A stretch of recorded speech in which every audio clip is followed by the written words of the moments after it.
Еве ние и првата тема која што отвараме во денешното издание на Македонија наутро, овде со гости во студиото 3 на Македонската телевизија. Основна цел на инклузијата е вклучување на сите наши граѓани со попречености во сите сфери на општественото живење. Вклучително се разбира и образованието, и на оваа тема има многу што да се каже. Децата со попречености се соочуваат за жал со се повеќе форми на дискриминација кои водат кон нивно исклучување од општеството, вклучително и од образованието. Пред какви предизвици се исправени родителите на децата со попречености во образовниот процес и од друга страна што системот треба да направи во однос на реформи за сите деца да ги имаат истите права во живењето? Ово утро разговараме со Оливера Савеска, мајка на дете со попречености, Ангела Чинговска, дефектолог. Добро утро и добре ни дојдовте. Добро утро. Оливера, ќе започнеме со вас за да ги воведеме и нашите гледачи во вашата приказна. А вашата ќерка Марија има физичка попреченост, нешто со што знаевте да се справите вие, но општеството за жал низ годиниве не или се помалку. Иако можеби на тема инклузија години и години се погласно говориме. Како изгледа вашиот животот на Марија? Како изгледаше образовниот процес на Марија низ годиниве? Марија, добро утро. Се извинувам прво да ве поздравам вам и вас и гледачите. Образовниот процес на Марија започна во 2008 година и тогаш беше се поразлично од сега. Поголеми беа предизвиците. Значи, јас како мајка, освен што требаше да го подготвам детето за на училиште, имав и друга задача. Имав да се изборам за да создадам услови кои потоцна и другите деца ги користат. Значи, јас почнав од правење рампи во училиштата, тоалети во училиштата, да се изборам за паркинг место за да можам детето да го донесам до училиште. Ние во тоа време немавме дефектолози, немавме образовни асистенти, значи беше потполно различно. Родителот беше на сите фронтови. Некако имавме голема соработка, не слуша институциите. Тогаш многу направивме и околу пристапност, иако не е доволно. Ние тогаш всушност само почнавме и некако останавме на тоа. Околу пристапноста, тогаш се изборивме да ети за асистентите да бидат под капа на системот, а не да бидат приватно плаќани или родителот да виси по ходници и со детето. Беше многу потешко. Беше многу потешко, но и сега не е лесна ситуацијата, затоа што некако не тргнува работата. Проблемот е, ние како родители мораме да се снајдеме со децата, затоа што тоа расте пред наши очи, сакале не икеле мораме да научиме во ход. Во општеството не дека не се прават промени, се прават, се донесуваат закони. Но јас мислам дека нас не недостасува контрола, барање на одговорност и соодветни казни. Кога тоа ќе го имаме, ќе мораме да тргнеме напред. Ангела, приказната на Оливера е приказна на, рече се, секој родител на дете со попречености. Вие сте дефектолог, мораме да констатираме за жал една и од дефицитарните професии кај нас, иако ја разбираме нејзината неопходност и каква поддршка давате и на децата и на родителите. Ајде да појасниме која е улогата на дефектологот во образовниот процес. Добро утро на сите и ви благодарам за поканата. Широки се работите кои треба дефектолог да ги спроведува. Почнувајќи од тоа, иако инклузијата долго време и се погласно се зборува, сметам дека се уште е само преземена, меѓутоа ни фали уште делот каде што ќе биде функционално спроведена и ќе бидеме подготвени за истата. Секоја чест и драго ми е што одиме чекор по чекор напред.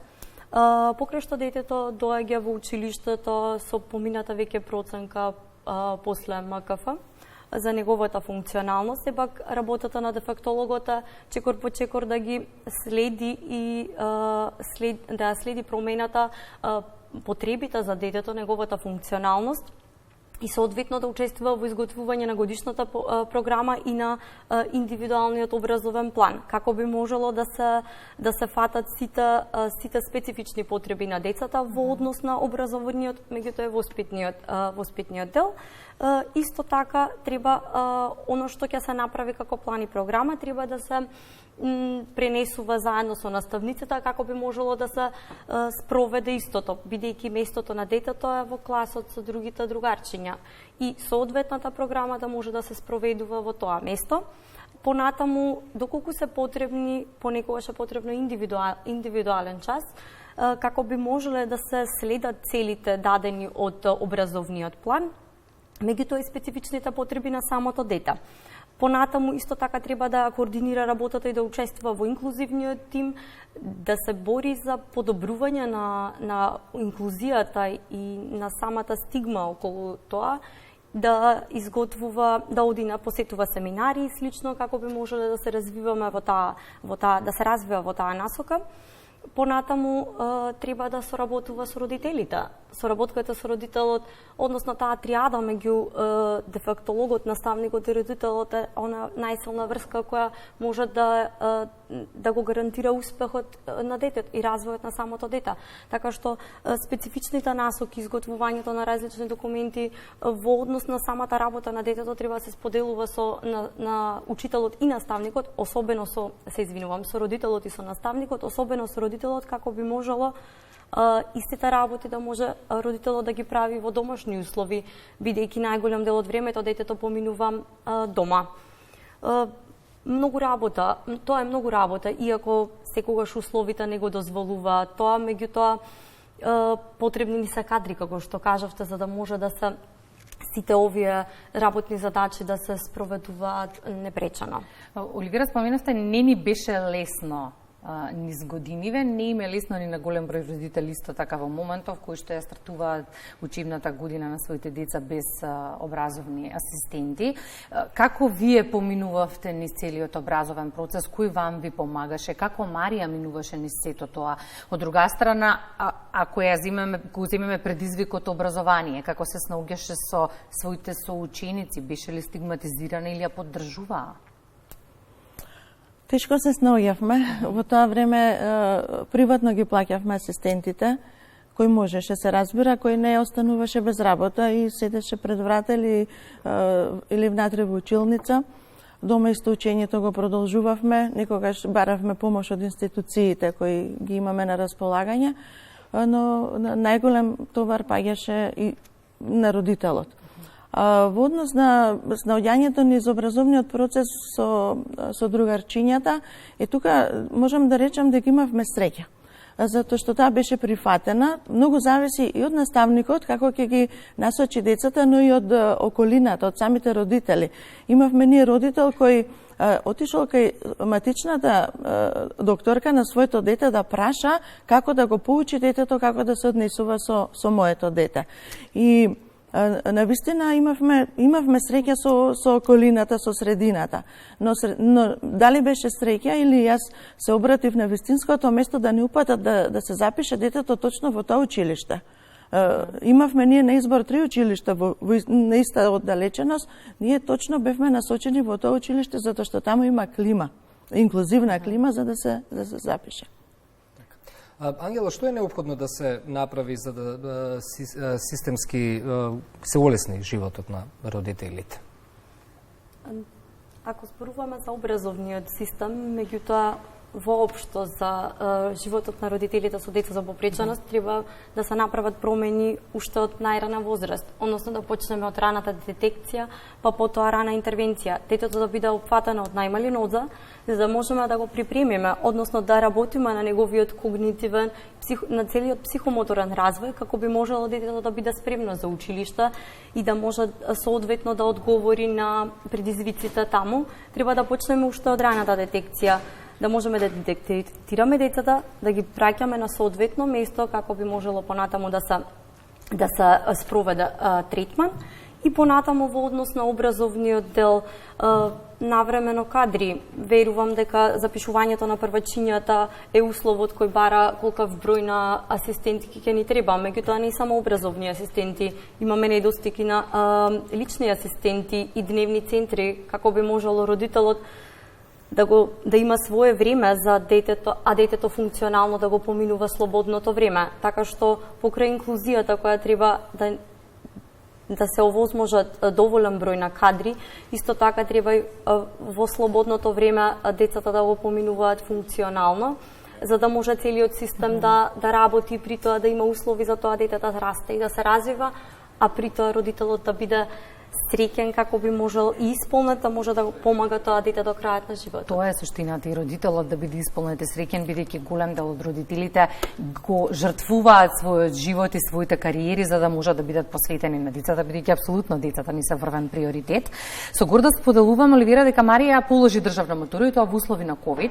Сакаше да студира, но е оневозможена од причина што треба да ги секојдневно следи вежбите кои што се неопходни за да ја одржи здравствената кондиција. Оно што ме интересира, какви услови се потребни за да може да се реализира и оваа желба до крај во поглед на образованието? Што е најнеопходно во моментов? Па, рехабилитацијата е пред се, тоа е најважно. Ние немаме центри за рехабилитација за возрастни лица и тука се мачиме, вежбаме дома. Кога би имала јас помош да ја однесам во некој центар друг, тоа да го заврши наместо мене, би била поодморна тогаш да ја пренесам до факултетот или таму кај што сака да го помине таа времето. Значи, еден голем недостаток е немањето на рехабилитација. А тек во дечињава што се помали, што се во училиште, кога тие би имале и терапевт во училиште, па тоа да се заврши дали на часот по физичко пред или по часови, тоа би било големо леснување на родителите, не би се враќале од кондицијата што имаат децата наназад и би се посветиле на учењето. Тоа би одело во еден здив. Значи, таа мора да вежба и се додека ние го имаме тој проблем, за жал, другиот ќе недостасува. Така. Би сакал да ја заокружиме темата во овие 2 минути кои што ни остануваат со една силна порака која што допира до секој кој што има барем малку нешто човечко во него. Кога зборуваме нели за сите овие работи, секој родител посакува детето да му е самостојно, впрочем најголемата грижа на родителите на деца со попречености е како ќе живеат децата по нив, што е реална грижа. Затоа сакам така да го завршиме разговорот, што е неопходно на Марија во моментов за да води самостоен живот и дали сте спокојни дека ќе може сама кога вие нема да бидете тука. И од друга страна, се извинувам што ве прекинувам, и од друга страна, Ангела, како во меѓувреме додека ги чекаме сите овие промени, родителите и децата да го издржат овој период? Ајде, ќе почнеме со Оливира, па... Да. Ова е најгорливото прашање што со децата по нашата смрт. Значи, немаме одговор, гласно говориме дека треба да се најде решение што ќе се случува со тие деца. Кога се за самостоен живот, кога станува збор за подвижни деца, некако е полесно лица, кај лицата што се во количка, тоа е многу